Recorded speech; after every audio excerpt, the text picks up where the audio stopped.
যখন আমি সিএনজিতে উঠি তখন সিএনজিটা একদম খালি ছিল, কেউই ছিল না। ঠিক 1 কি 2 সেকেন্ডের ভিতরে দুই পাশ থেকে দুইজন মানুষ উঠে আমাকে মাঝখানে করে দিচ্ছে। আর সাথে সাথে যখন সিএনজিটা ছেড়ে দিচ্ছে, ঠিক ছাড়ার 1 কি 2 সেকেন্ডের ভিতরে একটা আমি মিষ্টি গন্ধ পাইছি, আর যেটা নাকের ভিতরে মানে ঝাঁঝালো টাইপের গন্ধ একটা পাইছি। প্রতি সেকেন্ডে এই গন্ধটার তীব্রতা বাড়তেছিল এবং আমার মাথা ব্যথা শুরু হয়েছিল। ডেভিলস ব্রেথ, শয়তানের নিঃশ্বাস, বর্তমান পৃথিবীর অন্যতম নেশা। অন্যের আদেশ পালনের বাধ্যকরণের জন্য জাদুটোনার মতোই কাজ করে এই হ্যালুসিনেটিক ড্রাগটি কলম্বিয়ান ডেভিল নিঃশ্বাস নামেও পরিচিত। সিলেটের সিএনজি মোটরসাইকেল সিন্ডিকেটের মাধ্যমে শয়তানের নিঃশ্বাসের আতঙ্কে ভুগছেন শাহজালাল বিজ্ঞান ও প্রযুক্তি বিশ্ববিদ্যালয়ের শিক্ষার্থীরা। আমি বিনায়ক রায়, আমি শাহজালাল বিজ্ঞান প্রযুক্তি বিশ্ববিদ্যালয়ের সমাজকর্ম বিভাগের 3য় বর্ষে অধ্যয়নরত আছি। গত 1 ফেব্রুয়ারি আমার সাথে একটা অনাকাঙ্ক্ষিত ঘটনা ঘটে। আমাদের বিশ্ববিদ্যালয় গেট থেকে 8:55 থেকে 9টার ভিতরে যে কোনো 20 কি 30 সেকেন্ডের মধ্যে ঘটনাটা ঘটে। আমি সুবিধবাজার যাওয়ার জন্য একটা সিএনজিতে উঠি, আম্বরখানা সিএনজিতে। যখন আমি সিএনজিতে উঠি তখন সিএনজিটা একদম খালি ছিল, কেউই ছিল না। ঠিক 1 কি 2 সেকেন্ডের ভিতরে দুই পাশ থেকে দুইজন মানুষ উঠে আমাকে মাঝখানে করে দিচ্ছে। আর সাথে সাথে যখন সিএনজিটা ছেড়ে দিচ্ছে, ঠিক ছাড়ার 1 কি 2 সেকেন্ডের ভিতরে একটা আমি মিষ্টি গন্ধ পাইছি, আর যেটা নাকের ভিতরে মানে ঝাঁঝালো টাইপের গন্ধ একটা পাইছি। প্রতি সেকেন্ডে এই গন্ধটার তীব্রতা বাড়তেছিল এবং আমার মাথা ব্যথা শুরু হয়েছিল। ঠিক 5-10 সেকেন্ড পরে আমি বুঝতে পারছিলাম যে এই জিনিসটা ভালো না, কারণ এই রিসেন্ট 2-1 দিনের মধ্যে এরকম ঘটনা ঘটতেছিল যে এরকম গন্ধ মানুষে পায়, তারপর মানে অচেতন হয়ে যায়, তারপর একটা হিপনোটাইজ টাইপের হয়ে যায়। আমি বুঝছিলাম যে এরকম কিছু একটা হয়তো বা হতে পারে। ঠিক এটা বুঝার মধ্যে দিয়ে বুঝতে যে 1-2 সেকেন্ড গেছে, প্রতি সেকেন্ডে তীব্রতা বাড়তেছিল, আমার মাথা ঘোরা শুরু হইতেছিল, বুক ধরফর করা শুরু হইতেছিল। আমি যখন বুঝতে পারছি যে অবস্থাটা আমার বেশি ভালো না, আমি গাড়িটা ব্রেক করতে বলি রেখে দাও, আমি আর যাব না। তখন আমি নেমে যাই। আমি নামার পরে পিছন দিকে তাকাইছি, জাস্ট ওরা আমার দিকে তাকায়ও নাই, গাড়িটা নিয়ে টান মেরে চলে গেছে।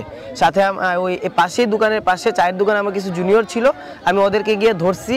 ওরা আমাকে লেবু, আদা, তারপর জুস টুস খাওয়াইছে। প্রায় 10 মিনিট লাগছে আমার ঠিক হইতে। এই ড্রাগকে অভিনব কৌশলে ব্যবহার করে ভুক্তভোগীর কাছ থেকে সর্বত্র লুটে নিচ্ছে একটি ভয়ঙ্কর অপরাধী চক্র। বিশ্ববিদ্যালয়ে বাস ব্যতীত সিএনজির মাধ্যমে যাতায়াতের জন্য দিন দিন শিক্ষার্থীর জন্য একটি মরণ ফাঁদে পরিণত হচ্ছে। কিন্তু শিক্ষার্থীদের জন্য পর্যাপ্ত বাস নেই বলে দীর্ঘদিন যাবৎ অভিযোগ শিক্ষার্থীদের। বিশ্ববিদ্যালয়ে গত 30 তারিখে একটি পোস্ট আমরা দেখতে পাই, সেখানে একটা মেয়ে ভুক্তভোগী, এবং তিনি এটা পোস্ট করার পর দেখা যায় যে অসংখ্য মেয়ে, প্রায় 50 থেকে 60 কমপক্ষে তো আনুমানিক ভুক্তভোগী তালিকায় আমরা লক্ষ্য করেছি, যারা বিভিন্ন সময় জানায় নাই, কিন্তু একজন প্রচার করার পর তারা যে ভিকটিম হয়েছে এটা তারা হচ্ছে প্রচার করেছে। পুলিশ প্রশাসন দায় এড়িয়ে চলতেছে। তো কেউ বলতেছে এটি জালালাবাদ থানার অধীনে, কেউ বলতেছে এটাই হচ্ছে আপনার বিমানবন্দর থানার অধীনে। পুলিশ প্রশাসন নিরাপত্তা দেওয়ার দায়িত্ব তাদের, কিন্তু তারা ঠিকভাবে জনগণের নিরাপত্তা দিতে পারতেছে না বলে আমরা মনে করতেছি।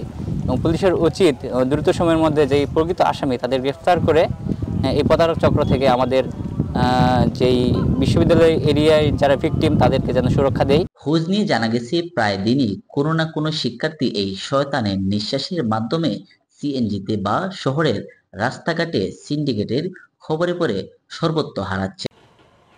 বিষয় এই সিন্ডিকেটের ফাঁদ থেকে কোনো শিক্ষার্থী বের হয়ে এলেও কেমিক্যালের প্রভাব তাদের সঙ্গে ঘটে যাওয়া কিছুই মনে রাখতে পারেন না।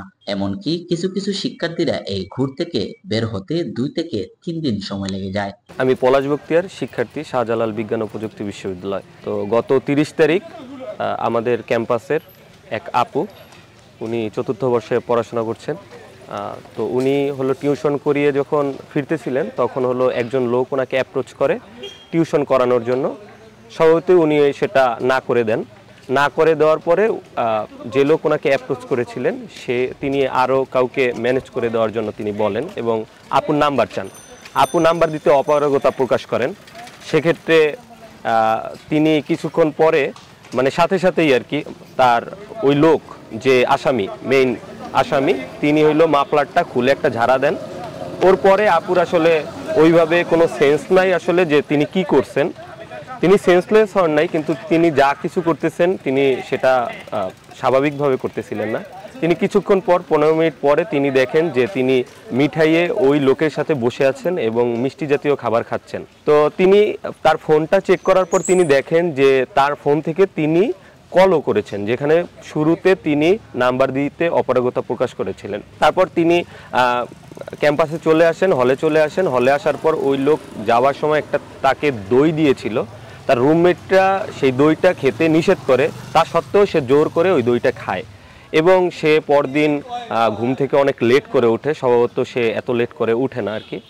তো এই ঘটনা ঘটার পর তিনি আমরা শাস্তিয়ানে একটি পোস্ট করেন, ভার্সিটির গ্রুপগুলোয় পোস্ট করেন তার পক্ষ থেকে একজন। তো পোস্ট করার পরে অনেক আপুরাই জানান যে তারাও এটার ভিকটিম। শিক্ষার্থীদের হয়রানি বিষয়টি সম্পর্কে খুব শিগগিরই শহরের সিএনজি সমিতিকে চিঠি দিবে শাবিপ্রবির কর্তৃপক্ষ। এই সমস্যাটি আমি অবগত হয়েছি, জন্যে আমরা উদ্যোগী হয়েছি। আমরা টুকের বাজার স্ট্যান্ড এবং আম্বরখানা সিএনজি স্ট্যান্ডের মালিক সমিতির সাথে আমরা কথা বলবো, তাদেরকে নিয়ে আমরা বসবো শীঘ্রই এবং বসে আলোচনার মাধ্যমে এই সমস্যাটার সমাধান করার উদ্যোগ নেব। যদি এই আলোচনার মধ্য দিয়ে এই সমস্যাটির সমাধান সম্ভব হয় তাহলে সেটা সবচেয়ে ভালো হবে। কিন্তু যদি দেখা যায় যে আলোচনাটি কোনো কারণে ফলপ্রসূ হলো না, তখন আমরা আইনানুগ ব্যবস্থা নিতে বাধ্য হব। এই ব্যাপারে পুলিশ বলছে এসব অপরাধী চক্রের সঙ্গে জড়িতদের ধরার জন্য কাজ করছে পুলিশ প্রশাসন। এটা আমরা কাজ করতেছি, ওই ছেলেটাকেও আমরা মোটামুটি অলরেডি আমাদের ডিসি স্যার টেকনোলজির মাধ্যমে কিছুটা শনাক্ত করছে, বাট ওর অবস্থানটা আমরা নিশ্চিত করতে পারি নাই। ওর ছবি বা এইগুলা মোটামুটি কিছু কিছু পাওয়া গেছে, একজাক্ট হয়তো পুরোটা পাইতে আরো সময় লাগবে, বাট আমরা এটা কাজ করতেছি। না, ওই একটি আসছে, একটাই আমাদেরকে জানাইছে, ব্ল্যাক এন্ড হোয়াইটে আমার অভিযোগ আমাদেরকে জানাইছে যে এরকম হেক্টোনাইজ হচ্ছে। ইয়েটা কি মানে কারা কারা ভিকটিম তাদের গুলো একটু আমরা গোপন রাখছি। ওনারা কই যে অভিযোগ ধরার পরে অন্য ব্যবস্থা নিব আমরা, অসুবিধা নেই।